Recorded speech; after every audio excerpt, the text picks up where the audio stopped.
Basically ഞാൻ sunscreen use ചെയ്യുന്ന ഒരാളൊന്നല്ല. പക്ഷേ ഈ ഒരു കാലാവസ്ഥയിൽ സൺസ്ക്രീൻ അത്യാവശ്യമായതുകൊണ്ട് ഞാൻ റീസെന്റ് ആയിട്ട് വാങ്ങിയ ഒരു പ്രൊഡക്റ്റ് ആണ് ഡോട്ട് ആൻഡ് ഗിയുടെ വാട്ടർമെലൻ കൂളിംഗ് സൺസ്ക്രീൻ. SPF 50 ഒക്കെ ഉള്ള ഒരു നല്ലൊരു സൺസ്ക്രീൻ ആണ്. പക്ഷെ എന്താണ്ടായെന്ന് വെച്ച് കഴിഞ്ഞാൽ ഞാൻ ഈ സൺസ്ക്രീൻ യൂസ് ചെയ്ത് കഴിഞ്ഞപ്പോൾ ഞാൻ സാധാരണ വേർക്കുന്നതിനേക്കാളും കൂടുതൽ വേർക്കുന്ന പോലെ എനിക്ക് തോന്നിയത്. ഈ ഒരു കണ്ടീഷൻ പല ആൾക്കാർക്കും ഉള്ളതായിട്ട് ഞാൻ കണ്ടിട്ടുണ്ട്. പക്ഷെ ആക്ച്വലി ഇത് നമ്മൾ വിയർക്കുന്നതല്ല.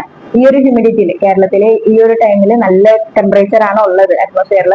അപ്പൊ ആ ഒരു ഇതിൽ നമുക്ക് നാച്ചുറലി നമ്മൾ എപ്പോഴും സ്വെറ്റ് ആയിട്ടായിരിക്കും ഇരിക്കുന്നുണ്ടാവുക. ആ ഒരു ടൈമിൽ ഇതേപോലെ ലൈറ്റ് വെയിറ്റ് ആയിട്ടുള്ള അല്ലാന്നുണ്ടെങ്കിൽ ജെൽ ബേസ്ഡ് വാട്ടർ ബേസ്ഡ് ആയിട്ടുള്ള സൺസ്ക്രീൻസ് യൂസ് ചെയ്യുമ്പോൾ നമുക്ക് അതൊരു സ്വെറ്റി നേച്ചർ ആണ് വീണ്ടും തരാം. അതായത് നമ്മളുടെ നാച്ചുറൽ സ്വെറ്റും ഈ സൺസ്ക്രീനിന്റെ ലെയർ മിക്സും കൂടെ വന്നിട്ട് ഒരു സ്വെറ്റി നേച്ചർ അല്ലെങ്കിൽ ഒരു മെൽറ്റിംഗ് ഫോമിലായിരിക്കും നമുക്ക് തോന്നാം. അത് വിയർപ്പല്ല, നമുക്ക് അതൊരു മെൽറ്റിംഗ് നേച്ചറിൽ നമുക്ക് തോന്നുന്നതാണ്.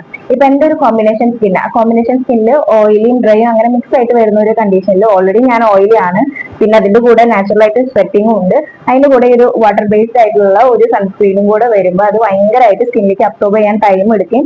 അതിങ്ങനെ ജെല്ല് പോലെ അല്ലാന്നുണ്ടെങ്കിൽ ഒരു വേർപ്പ് പോലെ സ്വെറ്റ് പോലെ നമുക്കിങ്ങനെ ഒഴുകുന്നത് പോലെ ആയിട്ട് തോന്നുന്നതാണ്. അപ്പോൾ നിങ്ങളുടെ സ്കിൻ ടൈപ്പ് ഏതാണോ അതിനനുസരിച്ച് മാത്രം സൺസ്ക്രീൻ തിരഞ്ഞെടുക്കാനായിട്ട് നോക്കാം.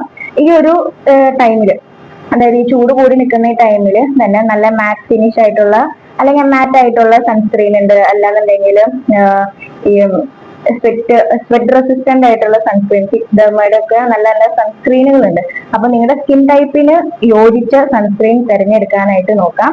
മാക്സിമം 2 ഫിംഗർ റൂള് യൂസ് ചെയ്യുക. ഈ 2 ഫിംഗർ റൂൾ യൂസ് ചെയ്യുകയാണെന്നുണ്ടെങ്കിലും 2 തിൻ ലെയർ ആയിട്ട് നമ്മൾ അപ്ലൈ ചെയ്യാനായിട്ട് ശ്രമിക്കാം. അതായത് ഫസ്റ്റ് തന്നെ ലാർജ് എമൗണ്ട് എടുത്ത് നമ്മൾ അപ്ലൈ ചെയ്യാതെ തിൻ ലെയർ ആയിട്ട് 2 ലെയർ ആയിട്ട് അങ്ങനെ അപ്ലൈ ചെയ്യാനായിട്ട് ശ്രമിക്കാം.